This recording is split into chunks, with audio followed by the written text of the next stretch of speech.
এবছর তোমরা যারা ঢাকা বিশ্ববিদ্যালয় ভর্তি পরীক্ষায় অংশগ্রহণ করবা 26-27 সেশনে, সো ঢাকা বিশ্ববিদ্যালয় ভর্তি পরীক্ষা A to Z গাইডলাইন নিয়ে আলোচনা করবো। ঢাকা বিশ্ববিদ্যালয় আলাদা আলাদা যেহেতু পাস করতে হয়, ঢাকা বিশ্ববিদ্যালয় এমসিকিউ লিখিত রয়েছে, কোথায় তোমাকে কত মার্ক পেতে হবে, সো এই সকল বিষয়গুলো নিয়ে আলোচনা করবো, যা তোমার জন্য অত্যন্ত গুরুত্বপূর্ণ। আর যেহেতু তুমি একজন ভর্তি যোদ্ধা, অবশ্যই ভাইদের ইউটিউব চ্যানেল সাবস্ক্রাইব করে রাখবে। পরবর্তীতে সকল পাবলিক ইউনিভার্সিটি নিয়ে এবং ঢাকা বিশ্ববিদ্যালয় সহ প্রত্যেকটা ইউনিভার্সিটির জন্য আলাদা আলাদা শর্ট সাজেশন পেয়ে যাবা।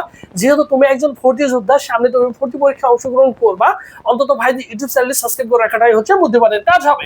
সো ঢাকা বিশ্ববিদ্যালয় ভর্তি তথ্য 2027, এবছর 2027 তুমি কি করবা, ভর্তি পরীক্ষায় অংশগ্রহণ করবা। ঠিক আছে, এখন আসি প্রথম যে জিনিসটা, সেটা হচ্ছে ভর্তি পরীক্ষা পদ্ধতিটা কেমন ভাইয়া। ঢাকা বিশ্ববিদ্যালয় এমসিকিউ থাকবে 60টি, লিখিত থাকবে হচ্ছে 40 এবং জিপের উপরে মার্ক হচ্ছে 20। টোটাল তোমার সর্বসাকুল্যে 120 মার্কের উপরে মেধা তালিকা প্রণয়ন করা হবে।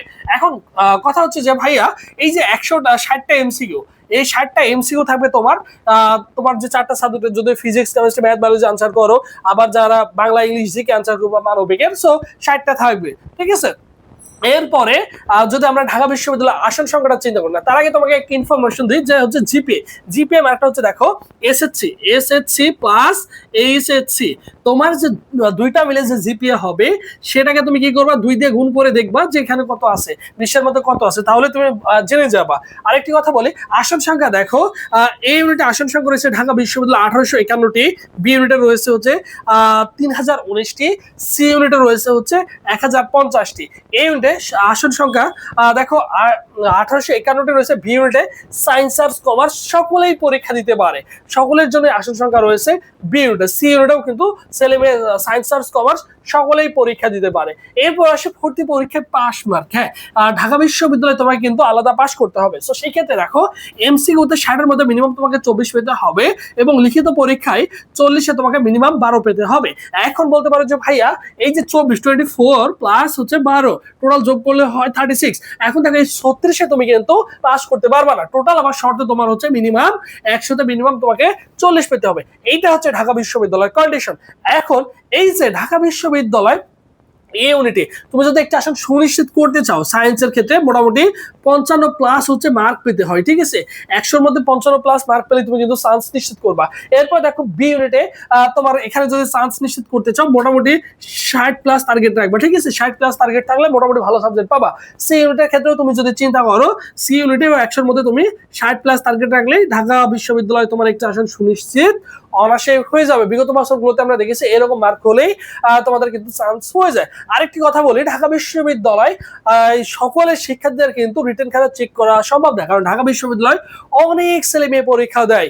দেখা যাচ্ছে বিশেষ করে বিগত বছরে দেখা গেছে বি ইউনিটে 1 লাখের উপরে ছেলে মেয়ে পরীক্ষা দিচ্ছে। সায়েন্সের ক্ষেত্রে প্রায় 80,000-85,000 ছেলে মেয়ে পরীক্ষা দেয়। সো এতগুলো ছেলে মেয়ে তো রিটেন খাতা চেক করা পসিবল না। সো সেই ক্ষেত্রে তারা কি করে, এমসিকিউ দেখো, এই যে ভর্তি পরীক্ষায় 60-এর মধ্যে যারা এমসিকিউতে ভালো করে, এক কথায় 60 মার্কের যে এমসিকিউ পরীক্ষা হয়, যারা টপ লিস্টে থাকে, মনে করো ঢাকা বিশ্ববিদ্যালয় এই ইউনিটে আসন সংখ্যা রয়েছে কত, 1851, ধরে নাও যে 2000 আসন সংখ্যা রয়েছে। এই 2000 শিক্ষার্থীর 5 গুণ শিক্ষার্থীদের খাতা দেখা হয়। তার মানে 2000-কে 5 দিয়ে গুণ করলে মোটামুটি 10,000 রিটেন খাতা কিন্তু 10,000 ছেলে মেয়ে দেখা হয়। কোন 10,000 ভাইয়া? যারা 60-এর মধ্যে সর্বোচ্চ নাম্বারধারী থাকবে। তার মানে ঢাকা বিশ্ববিদ্যালয়ে তুমি যদি আসন সুনিশ্চিত করতে চাও, তোমাকে এমসিকিউতে ভালো করতে হবে। এমসিকিউতে যদি ভালো করতে পারো, আর রিটেনে যদি তুমি টেনে টুনে যদি এই যে 40-এর মধ্যে যদি 12 পাও বা 15 পাও, ঢাকা বিশ্ববিদ্যালয়ে তুমি একটা আসন সুনিশ্চিত করতে পারবা। তার মানে যে কোনো মূল্যে তোমার টার্গেট থাকতে হবে যে ভাইয়া 60-এর মধ্যে মিনিমাম 40 প্লাস আমি টার্গেট রাখবো।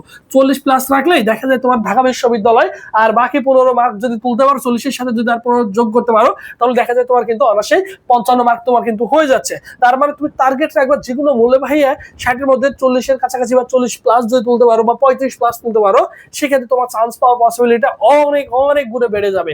ঠিক আছে, সো মোটামুটি ধারণা হয়ে গেছে। আর এই বছর তোমরা যারা ঢাকা বিশ্ববিদ্যালয়ের জন্য প্রস্তুতি নিবা, সো সায়েন্স, আর্টস, কমার্সের জন্য স্পেশাল আমাদের একটা অনলাইন এক্সাম ব্যাচ রয়েছে, যেখানে 100 প্লাস পরীক্ষা দিতে পারবে, সর্বসাকুল্যে 100 প্লাস পরীক্ষা দিতে পারবে। এখানে প্রত্যেকটি চ্যাপ্টার ওয়াইজ পরীক্ষা থাকবে, subject final, paper final, final model test থাকবে এবং শর্ট সাজেশন থাকছে পিডিএফ আকারে, যা তোমার জন্য অত্যন্ত গুরুত্বপূর্ণ। এবছর তোমরা যারা ঢাকা বিশ্ববিদ্যালয়ে পরীক্ষা দিবা, সেখানে ফি হচ্ছে মাত্র 300 টাকা। এই 300 টাকা দিয়ে ভর্তি পরীক্ষার আগ পর্যন্ত সায়েন্স আর্টস কমার্সের সকল শিক্ষার্থীরা প্রস্তুতি নিতে পারবা, ঠিক আছে। আর প্রস্তুতি নেওয়ার জন্য কি করতে হবে, 300 টাকা 01727675241 এই নম্বরে 300 টাকা বিকাশ বা নগদ সেন্ড মানি করে এই নম্বরে হোয়াটসঅ্যাপে নক দিয়ে বলবা যে ভাই আমি সায়েন্স ব্যাকগ্রাউন্ডের শিক্ষার্থী বা আর্টস বা কমার্সের ব্যাকগ্রাউন্ডের শিক্ষার্থী, আমাকে হচ্ছে গ্রুপে অ্যাড করে দেন। তাহলে তোমাকে সকল শিক্ষার্থীদের সাথে গ্রুপে অ্যাড করে দেওয়া হবে এবং তুমি আমাদের রুটিন মোতাবেক ডেইলি পরীক্ষা দিতে পারছো। এভরিডে তোমাদের পরীক্ষা থাকবে। সো যারা ভর্তি হতে সব ভাইদের সাথে দ্রুত যোগাযোগ করবা ইনশাল্লাহ, ঠিক আছে।